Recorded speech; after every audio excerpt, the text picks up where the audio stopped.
So I want to talk a little bit about the finishing the spoon after you've got it sanded. All the marks and any tear out, machine marks are all sanded out, and you sanded it with the 220 sandpaper. After it's all been sanded, what you're going to do is soak the spoon in a container. You get this one here. It's filled with some water, and we're just soak the spoon in it, so you can see it. And you don't need to soak it long, just about 5 minutes. After it's soaked for 5 minutes, you're going to take it out and just wrap it in some paper towels and set it aside. It's got to dry. It's got to dry overnight. You got to be patient with the finishing process. Okay, so the next day after the spoon has dried, you'll notice once you take it out, it should feel a little fuzzy.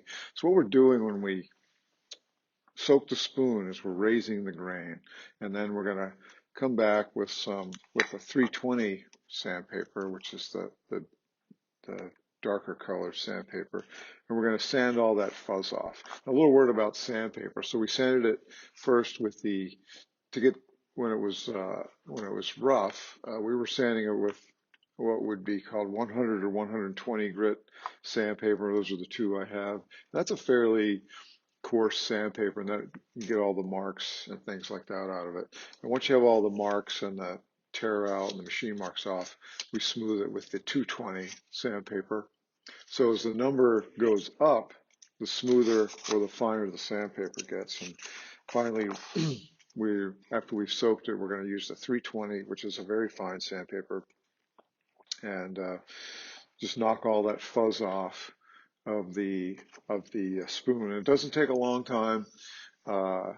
It just soon as probably 3 or 4 minutes to sand it, get all the fuzz off, and then, like I said, you got to be patient with the finishing process. For best results, you want to soak it again. You want to put it back in the container of water and soak it for 5 minutes and let it dry overnight. So you're going to do that twice. You're going to soak it twice on 2 different days.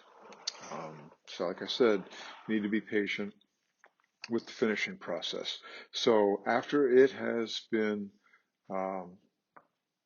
soaked twice and dried, you'll sand it one more time with the 320. You save that piece that you have, and then what we'll do is we're gonna oil it with mineral oil.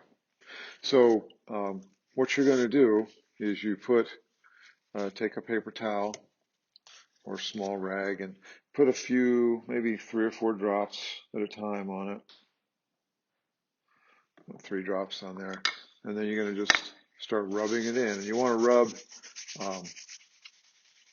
fairly briskly. And you notice I've just got a little bit. It's just a little bit of the spoon has been preserved there or oiled. So I'm going to just continue that process, adding 3 or 4 drops at a time, trying not to make a mess, and just rub it in until you've got the whole spoon all done. Take you a few minutes, take your time, make sure you get the whole spoon. You don't want any dry spots or anything like that. So that's basically how you finish the spoon. You just keep proceeding in that way, adding a few drops of oil at a time, and rubbing it in. And then the spoon is done. That's all there is to finishing the spoon. Like I said, be patient, go through the soaking steps and knock all the fuzz off twice, and then it'll be really smooth. Have fun finishing your spoons.